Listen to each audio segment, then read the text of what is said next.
मज़हर अब्बास साहब, आपकी क्या राय है, किसके साथ बातचीत करना ज़्यादा फ़ायदेमंद या क्या ज़्यादा हासिल कर सकता है ईरान किससे बातचीत करने से, अमेरिका या यूरोप? देखिए, एग्रेसर कौन है इस पूरी लड़ाई में? सारा प्रेशर उस पर डाला जा रहा है जिस पर हमला हुआ है, उसको नहीं रोका जा रहा जो हमला कर रहा है। तो ईरान बात करे तो किससे बात करे? ईरान तो एक सिंपल सी चीज़ कह रहा है कि पहले आप हमला तो रोकें। बातचीत तो हमला रोकने के बाद शुरू की जाती है। फ्रांस ले लें आप, यूरोप ले लें आप, अमेरिका ले लें, वन साइडेड मैच चल रहा है और ये सारे ममालिक जो है ये इजराइल के साथ खड़े हैं। किसने इजरायली वज़ीर आज़म से ये बात की कि आप रोकें हमले, हम अभी मुज़ाकरात को टाइम दें? ये जो 2 हफ्ते का ड्रामा है, ये 2 हफ्ते का ड्रामा नहीं है, इससे बहुत पहले, इससे पहले बहुत पहले चीज़ हो जाएगी। तो चीज़ ये है कि ईरान किसी से भी बात करे, ईरान तो पहले एक सिंपल सी चीज़ है ना, ईरान अमेरिका से बात करे, अमेरिका इजराइल के साथ खड़ा है। ईरान फ्रांस से बात करे, फ्रांस इजराइल के साथ खड़ा है।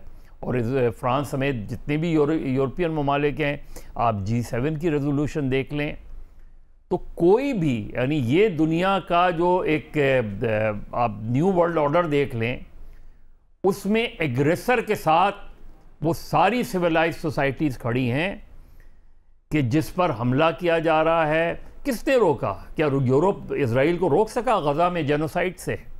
नहीं रोक सका। तो मुझे तो नहीं लगता कि ईरान एक लड़ाई लड़ रहा है क्योंकि उस पर हमला हुआ है, उसके पास चॉइस ही नहीं है। और दुनिया वो लड़ाई नहीं रोकना चाह रही। दुनिया चाह रही है कि ईरान तबाह हो जाए, चाहे वो अमेरिका हो चाहे यूरोप हो, क्योंकि वो ये समझते हैं कि इजराइल की बका के लिए ईरान का तबाह होना ज़रूरी है। ये बॉटम लाइन है। अगर ईरान कहीं कोई किसी से कह सकता है कि आप सालिसी करें, तो वो तो या रशिया है या चाइना है। और रशिया और चाइना अगर अपना रोल प्ले करते हैं तब कोई चीज़ें हो सकती हैं, वरना ईरान का किसी से भी बात करने का कोई इसलिए फ़ायदा नहीं कि they are clearly siding with Israel. वो तो आपसे ये कह रहे हैं ना कि आप अपना न्यूक्लियर, वो उनके क्या हैं, आप अपना न्यूक्लियर प्रोग्राम ख़त्म कर दें। वो ये नहीं कह रहे, वो ये एश्योरेंस नहीं दे रहे कि Israel will not attack Iran again. Israel ने क्या यूएन की बात सुनी? क्या जो फ़लस्तीन में जो कुछ हुआ उस पर क्या यूएन की कितनी करारदादें हैं? कोई एक बता दें कि इजराइल ने उस पर अमल किया हो। तो एक मुल्क है जो हमले किए जा रहा है और पूरा यूरोप प्रेशर किस पे डाल रहा है, पूरा अमेरिका प्रेशर किस पे डाल रहा है? ईरान के ऊपर। तो मुझे तो नहीं लगता कि ईरान इस वक्त एक नो विन सिचुएशन में, ईरान के पास चॉइस कोई नहीं है माँ सिवाय कि वो लड़ते रहें, और जो उनकी तारीख है वो ये कि वो सरेंडर नहीं करेंगे। वो लड़ते लड़ते मर जाएंगे लेकिन सरेंडर नहीं करेंगे। तो वो जिस हद तक लड़ सकते हैं उस हद तक लड़ेंगे। आखिर 8वां दिन है आज।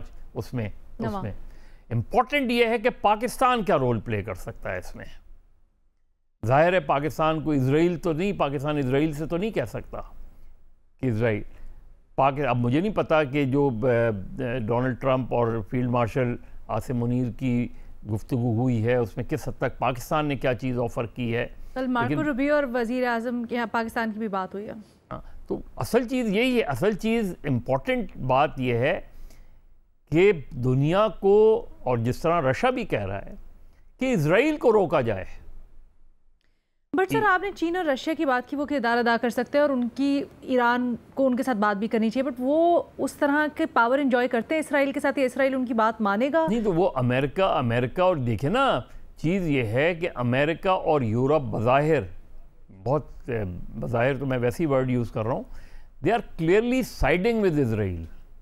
एक तो ये होता है ना कि आप इसमें तो कोई मीडिएटर नज़र ही नहीं आ रहा। इसमें जो लोग इजराइल को सपोर्ट कर रहे हैं वो पहले इजराइल को रोकें।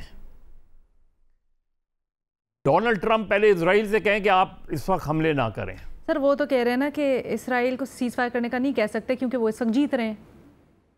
नहीं, वो ये समझ रहे हैं ना, जब भी क्यों फिर ईरान पे प्रेशर डाला जा रहा है अगर इजराइल जीत रहा है। इजराइल नहीं जीत रहा इसलिए ईरान पर प्रेशर डाला जा रहा है। अगर इजराइल जीत रहा होता तो प्रेशर क्यों डालते, वो जंग क्यों रोकवाते? तो ईरान के लिए लड़ते रहना ज्यादा फायदेमंद है? ईरान के पास चॉइस नहीं है कोई।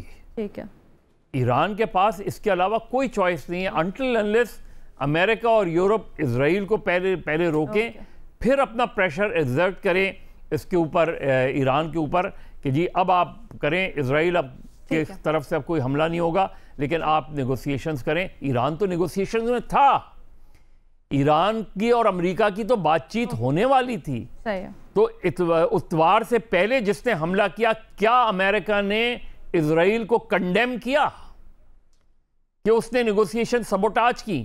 क्या यूरोप ने कंडेम किया इजराइल को कि उसने नेगोशिएशन सबोटाज की? ईरान तो नेगोशिएशंस के अंदर था, किसने उसको सबोटाज किया?